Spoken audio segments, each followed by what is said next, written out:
mataimakin shi,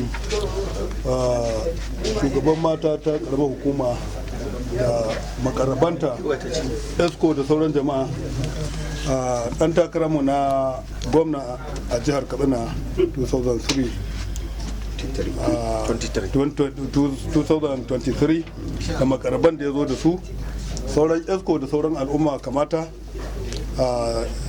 jaman tsaro da na ga wasu daga ciki a nan wanda suka zo don su ga abin da ake ciki, da sauran 'yan jaridanmu na yau da gobe da aka samu a yanzu.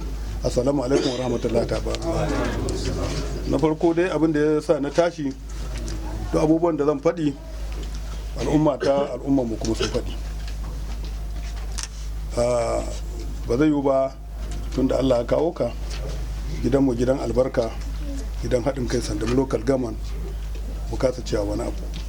Na farko akwai sako dai da aka kira ni a waya aka mun na sufa eldamu Alhaji Ahmad Nada da ka san shi, mai daracin zaɓe tsoho mai amana, wanda tun da aka kafa PDP bai taba tafiya ba, ana nan tare da shi, kuma mu shine ubanmu, shine muke wakilta. Ya ce mana in gaya maka yanayi maka barka da zuwa.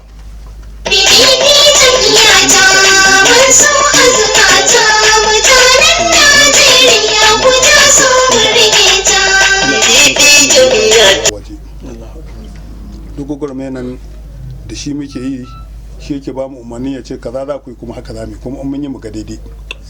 Muna fata dan takara a yadda ya san ka kuma ya san kai wane ne, in Allah ba da iko a je a duba shi, zai ji daɗi, kuma mu 'ya'yan shi za mu ji daɗi. Abu na gaba, mai girma, muna so mu tabbatar maka da cewa ita karamar hukumar Sandamu tsakaninmu da Allah mu kanmu haɗe yake. Duk mutanen da kuka gani za su ba ku ƙuri'a kuma za mu ba ku ƙuri'a, mu haɗaɗɗen kai ne. Shi yasa in kun tuna kuka bi tarihin zaɓuka baya, za ku ga wannan tim ɗin dai shi ne, kuma muna nan a haɗe, ba mu rabu ba kuma ba za mu rabu ba da izinin Allah.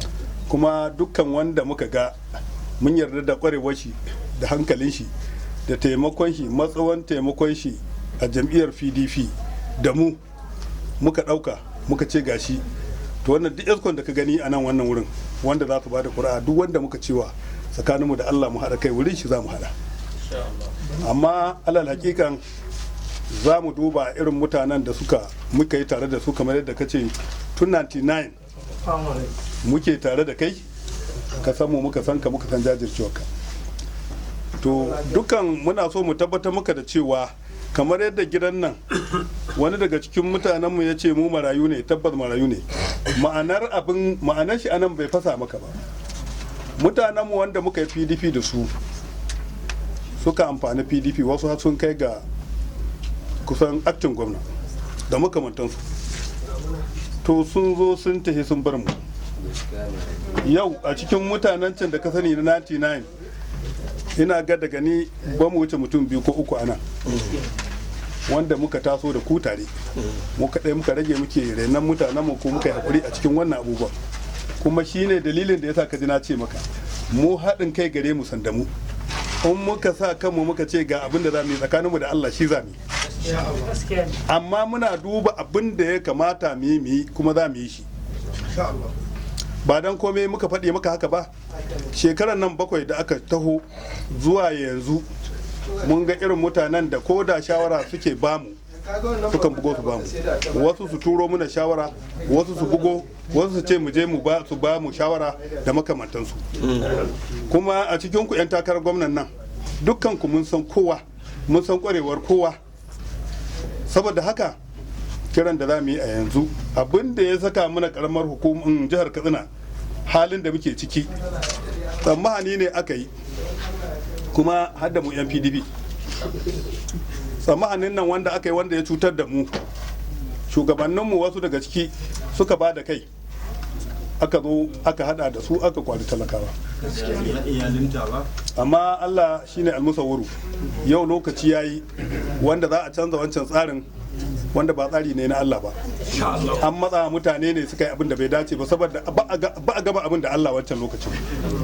In an ce maka ma sai a ce kai, har akwai wanda na je an ce a'a Buhari, sai a ce wai Buhari shine za a wannan shine a ba Buhari, haka ce ba zaɓin Allah ba ne. Kuna duk kaburta mu aka lokaci. In muka zo muka saka ƙuri'a a ce Allahu akbar. Saboda haka yau gashi Allahu akbar akan talakawa. To ire-iren abin da yasa na faɗi wannan maganan ba wani abu bane ba. Mutanen wanda suka haɗu suka bada amanna a waccan gwamnatin, wasu suka ce ma bakin linta, tun da nake harkar siyasa yanzu da fara rike mukami na farko shekara 32 ba su chairman din da ne na Daura local government. Amma ni ban taɓa ganin tsarin da zaka zo kana cikin inganta gidanka ba, a zo a ce in ka zo za ka yi gini ka tsaya iya wannan ginin wai kar ya wuce ya kai yadda zaka ji sanyi ka ci iska. Dambu suka yi ban mai. Sai da aka yi kirfilin ɗinmu akan irin wannan. To waɗancan mutanen da suka san sun yi wannan aikin yau su ne ga sunan yanzu, wasu daga cikinsu ma suke zauwa su zo su ce a zo a gyara jihar Kaduna yanzu. Sun san abin da aka aikata ba daidai ba ne. Saboda haka muna sane da su kuma za mu duba, kuma shawarar da wancan yaron ya bada tana da muhimmanci. Jihar Katsina a matsayinku na ƙwararru kun san abin da ya kamata ku muna. Ku ne manyanmu, ku ne masu iliminmu, ku ne jagorancinmu a duniya, domin ba inda ba ku leƙa ko gari ba. Kuma ya gwargwado a Najeriya an san kusuwa ne. To a saukin wannan ku zauna jihar Katsina ku yi mata tufka mai hanci. Ku mata tufka mai hanci, mu zauna kada mu yi wahala, kada a wahalar da mu. Wancan a ɗauko shi ku zauna ya yi gwamna, wannan ya yi mataimaki. Wancan ko bai zama gwamna ba, ya zama na wanda yake jin shi zai gwamna, in mataimaki shi ne ya isa gwamnan ko ya fi shi ilimi, to ai ilimin duka ku za ku haɗu, Allah ilimin yana hannun Allah. Waɗanda aka zo muka yi gyara muka yi abin alkhairi a jihar Katsina baya, ai ba a zartan za a iya yin wannan abin ba. To yau wanda ake jin ƙwararrun ne masu iya wannan ya gasu an ba su sun bata jihar Katsina. Yau in an baka jihar Katsina ma inda zaka kama ma ka yi tufkar ta zo da hancin ka gyara ta, sai ka yi bakar wahala, sai ta yi sha wahala.